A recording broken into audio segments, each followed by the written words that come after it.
Assalamualaikum warahmatullahi wabarakatuh. Sahabat Asyifa, kembali lagi bertemu di acara favorit kita di Bincang Ramadan ISQ Podcast, podcastnya Asyifa Kolbu. Kali ini kita akan menemani sore hari teman-teman semua dengan berbincang-bincang hal yang bermanfaat yang insya Allah menjadi ilmu buat kita pada hari ini. Dan hari ini saya kedatangan tamu saya, guru saya, Ustadz Ari Kiswanto. Gimana Ustadz kabarnya? Alhamdulillah. Alhamdulillah baik. Puasanya tetap lancar ya? Alhamdulillah. Lancar. Nah, hari ini saya bersama Ustadz Ari akan membahas tema yang cukup menarik buat kita dengarkan. Nah, kali ini kita akan membahas sejarah, yaitu kisah Salman Al-Farisi, salah satu sahabat dari Rasulullah Shallallahu Alaihi Wasallam. Nah, Ustadz, kita mungkin teman-teman di rumah juga mendengar banyak kisah-kisah sahabat Rasul. Nah, entah dari Abu Bakar As-Siddiq, Umar bin Khattab, Utsman bin Affan, Ali bin Abi Thalib, dan yang lainnya.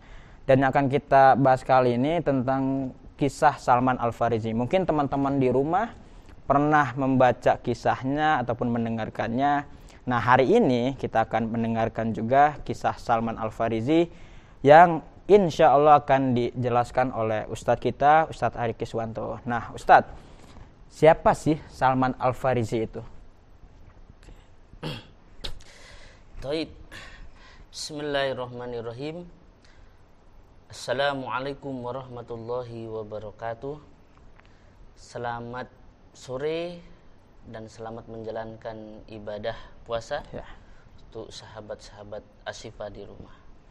Baik, kali ini kita akan berbincang tentang sahabat Rasulullah Salman Al-Farisi. Ya. Salman Al-Farisi, ya, yang mengutip ya dari sebuah buku Perjalanan Mencari Kebenaran oleh seorang laki-laki bernama Salman Al-Farisi, karya Dr. Saleh As-Salih, itu ulama Saudi, di mana sahabat Salman Al-Farisi, yaitu seorang sahabat, salah satu sahabat-sahabat Rasulullah tentunya. Beliau berasal dari kampung Jayun, ya, daerah Jayun yang masuk ke daerah Persia atau Iran saat ini. Ya, Salman dari Persia. Seperti ya. Salman dari Persia. Nah, jadi Salman Al-Farisi ini berarti berasal dari Persia. Nah, berarti bukan bangsa Arab ya? Atau Persia itu masuk bangsa Arab? Ya. Persia dia tidak termasuk ya. Tidak termasuk ya, berarti masih beda wilayah ya. Ya, beda wilayah. Nah, berarti pada saat itu Salman Al-Farisi itu sudah menjadi Islam belum, Ustaz? Seperti kita ketahui bersama, daerah Persia tersebut, Ustaz Fauji, adalah daerah yang mayoritas penyembah api. Berarti atau yang kita kenal sebagai umat agama Majusi. Majusi, iya, penyembah api. Ya. Jadi belum beragama Islam. Jadi Salman Al-Farisi sebagai seorang Majusi, ya, dan belum memeluk agama Islam pada saat itu. Ya. Nah, berarti bagaimana kisah Salman ini yang pada akhirnya bisa memeluk agama Islam? Nah, perjuangannya ini seperti apa, Ustadz? Mungkin kan tadi agamanya belum Islam nih. Nah, perjuangan dia sebagai sahabat Rasul bisa sampai ke Arab, ketemu Nabi Muhammad gitu, dan dia bisa masuk Islam dan bahkan bisa menjadi seorang sahabat dari Rasulullah SAW. Oke, baik. Sahabat Salman Al-Farisi dalam proses pencarian kebenarannya, yaitu diawali ketika Salman berjumpa dengan orang-orang Syam ya, yang berada di Persia. Syam kalau saat ini ya, meliputi daerah Palestina, Lebanon, Suriah, dan Yordania. Ya, jadi ada kafilah rombongan dari Syam. Ya, mereka penganut agama Nasrani. Nasrani ya. Ya, yang sedang berada di Persia, dan ketika itu Salman melihat orang-orang Syam yang beragama Nasrani tersebut sedang melakukan peribadatan di kuilnya. Ya, dari situ ada ketertarikan dari seorang Salman terhadap apa sih yang sedang dikerjakan mereka. Kok peribadatannya jauh berbeda dengan peribadatan agama Salman sebelumnya, begitu. Nah, dari sana Salman mencari informasi tentunya tentang orang-orang Syam tersebut, ya, tentang apa yang sedang mereka kerjakan, agama apa yang mereka anut. Nah, dari situ Salman mendapatkan informasi bahwa agama mereka, orang-orang Syam tersebut, adalah agama Nasrani. Dan sahabat Salman menceritakan hal tersebut kepada ayahnya, dan respon yang buruk didapat oleh Salman. Ya, khawatir Salman tertarik mengikuti agama Nasrani, maka sahabat Salman dikurung, ya, dipasung oleh ayahnya. Ya, namun Salman dapat melepaskan dirinya, lolos ya, dapat lolos dan ikut bergabung dengan rombongan Syam kembali ke daerah Syam tersebut. Pada akhirnya dia tertarik ke agama Nasrani ya. Jadi ikut rombongan agama Nasrani, dan di Syam Salman mencari orang yang paling alim dalam agama Nasrani ketika itu, dan Salman mempelajari dan berkhidmat menganut agama Nasrani di Syam, begitu awalnya. Ya. Nah, berarti perjuangannya panjang juga ya, Ustaz, sangat ya? Panjang. Jadi dari Majusi ke Nasrani dulu, gitu kan. Dan kalau kita mempelajari kisah sahabat Salman Al-Farisi, bahkan Salman sampai beberapa kali berganti guru dalam agama Nasrani tersebut, ya, dimulai dari Syam, kemudian ke Mosul atau daerah Irak, sampai gurunya wafat. Dari Mosul sahabat Salman pindah lagi ke daerah Naisibin, suatu daerah antara Mosul dan Syam, dan di sana Salman berkhidmat dengan gurunya sampai gurunya wafat. Dan dari Naisibin diarahkan kembali untuk mempelajari agama Nasrani kepada seorang pendeta yang alim di daerah Amuria, itu daerah Romawi Timur. Itu masih mempelajari agama Nasrani, begitu.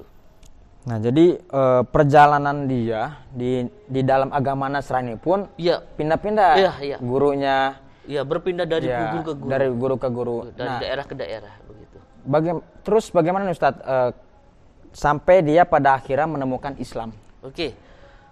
Seperti sebelum-sebelumnya, sebelum gurunya atau pendeta yang dikhidmati oleh sahabat Salman, sebelum pendetanya wafat, gurunya wafat, sahabat Salman selalu bertanya kepada gurunya, kepada siapa lagi dia akan berkhidmat atau berguru. Nah, dan ketika itu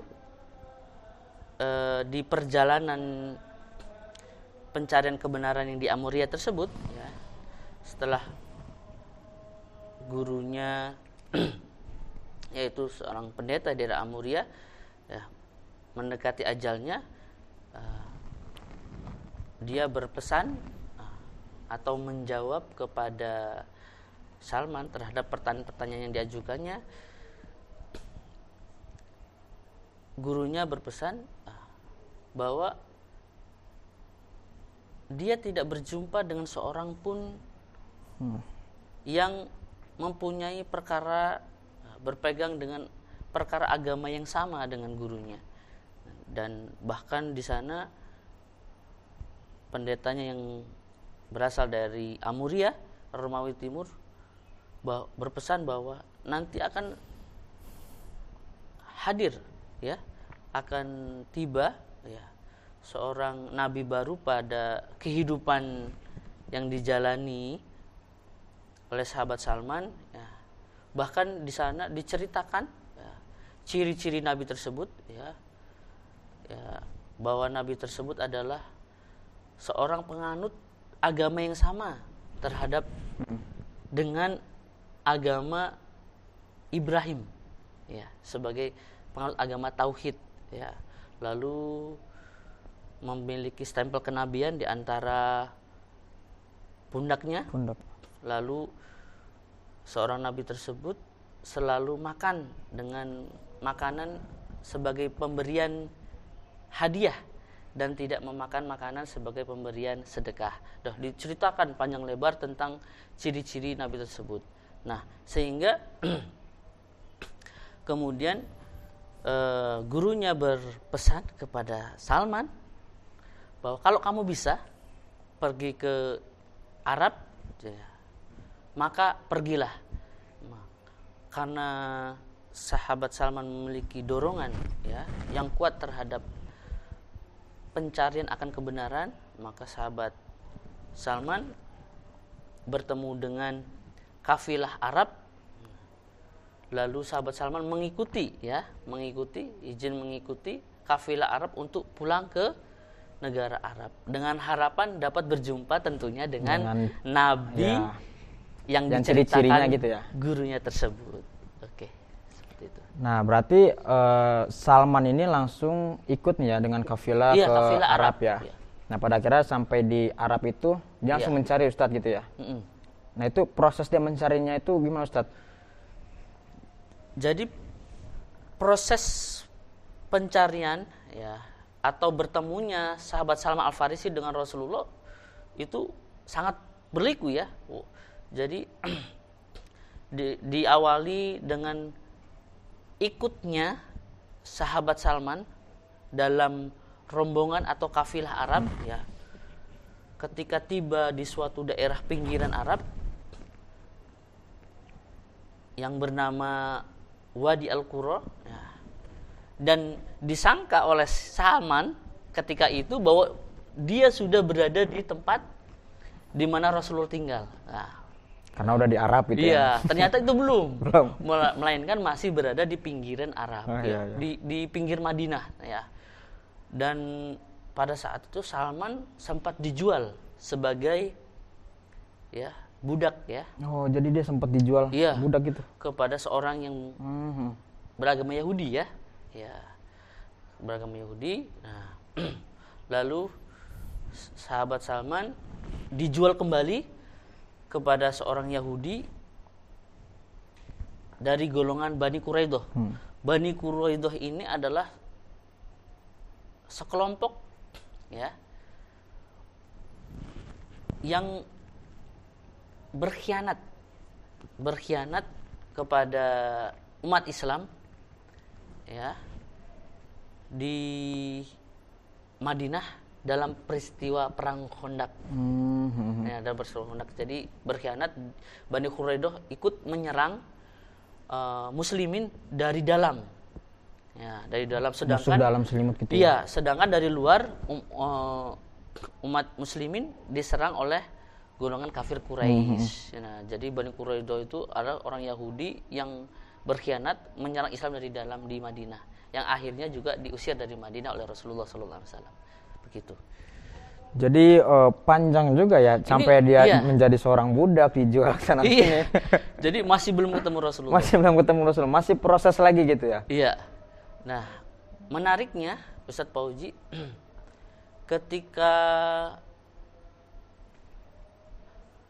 seorang Yahudi yang membeli sahabat Salman di daerah Wadi Al-Qura tadi yang saya sebutkan Di daerah pinggiran Arab ya. pinggiran Arab Pinggiran ya, Arab. pinggir kota Madinah. Ternyata sahabat Salman mendengar percakapan antara bosnya, tuannya ya, dengan sepupunya yang berasal dari Yahudi Bani Quraidah tadi disebut. Nah, mendengar percakapan tentang sosok ya, Nabi ya, yang sedang marak dibincangkan saat itu ya, yang banyak pengikutnya di wilayah Madinah. Nah, dari percakapan tersebut sahabat Salman mencari Rasulullah ya, di Madinah. Mencari Rasulullah di Madinah. Tentunya sahabat Salman sebelumnya kan sudah diberi gambaran. Kasih tahu nih ciri-cirinya. Ciri-ciri gitu ya, Nabi akhir zaman ya yang akan tiba. Nah, tentunya sahabat Salman dari kediaman tuannya ya, membawa makanan yang sudah disiapkan. Benar nggak sih Nabi yang baru ini hanya makan dari makanan pemberian yang berupa hadiah, sedekah gitu ya. Hadiah. Ya, tidak memakan makanan pemberian yang berupa sedekah. Jadi sahabat Salman membawa makanan ya, ketika itu diniatkan sebagai sedekah. Lalu diperhatikan oleh Salman, ternyata Nabi Muhammad tidak memakannya. Nah, lalu sahabat Salman beberapa hari kemudian kembali lagi ngetes lagi nih. Iya, tentunya membawa makanan dengan niat ingin diberikan kepada Rasulullah Muhammad SAW, diniatkan sebagai pemberian hadiah. Nah, lalu sahabat Salman dengan mata kepalanya menyaksikan bahwa Rasulullah memakan makanan pemberian dari Salman. Nah, dari situ semakin penasaran dan meningkatkan keyakinan dari sahabat Salman sendiri bahwa betul lah beliau sosok yang selama ini beliau cari. Nah, itu pertemuan kedua kalinya.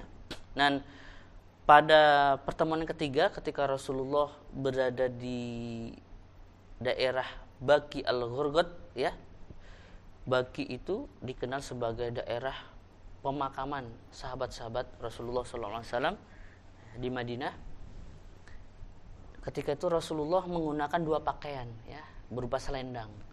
Dan sengaja betul sahabat Salman ini memperhatikan Rasulullah ke arah pundak Rasulullah. Memastikan lagi nih. Iya. Jadi ada satu ciri-ciri lagi bahwa Rasulullah itu memiliki stempel kenabian di antara pundaknya. Dan Rasulullah memang sepertinya tahu. Sudah tahu gitu. Sudah tahu bahwa ada sesuatu yang dicari oleh Salman. Dan sengaja Rasulullah mengangkat selendangnya, sengaja memperlihatkan stempel kenabian tersebut kepada Salman. Dan ketika itu, subhanallah, sahabat Salman langsung memeluk Rasulullah SAW dan begitu haru ya, mengharu biru ya, bahwa beliaulah selama ini yang dicari-cari ya. Dan pada saat itu sahabat Salman mengungkapkan ya, keinginan sahabat Salman ya, ingin memeluk agama Islam. Nah, seperti itu. Dan pada akhirnya berkhidmatlah pada Nabi Muhammad. Iya, kepada agama Islam. Ya, sahabat Asifat, jadi prosesnya lumayan panjang juga ya. Dan berliku-liku. Iya, berliku-liku ya. Nah, Ustadz, jadi setelah itu Salman Al-Farisi masuk Islam. Oke. Nah, bagaimana kehidupan dia setelah masuk Islam? Baik. Jadi kehidupan sahabat Salman Al-Farisi setelah beliau memeluk agama Islam dipenuhi dengan kisah-kisah heroik ya, perjuangan beliau ya, kontribusi beliau di dalam agama Islam, khususnya pada perang Khandaq. Pada saat perang Badar dan perang Uhud, sahabat Salman tidak ikut berkontribusi karena statusnya masih sebagai budak ya, belum dimerdekakan oleh Rasulullah SAW. Nah, ketika perang Khandaq, sahabat Salman sebagai seorang yang merdeka dan ikut berjuang, berkontribusi, pada perang Khandaq, di mana umat muslimin ketika itu mendapatkan tekanan yang luar biasa.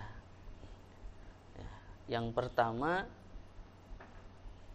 umat muslimin di Madinah mendapat serangan ya dari kafir Quraisy. Yang kedua, ternyata dari dalam daerah Madinah sendiri Bani Quraidah ya, berkhianat. Jadi tidak bahu-membahu dalam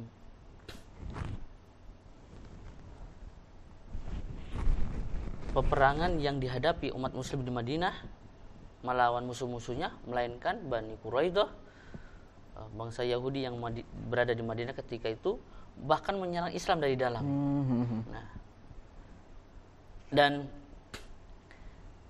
ada salah satu ide yang tercatat sebagai tinta emas yang diusulkan oleh sahabat Salman, bahwa hendaknya umat muslimin membuat Khandaq, sebuah parit sebuah parit yang menjadi penghalang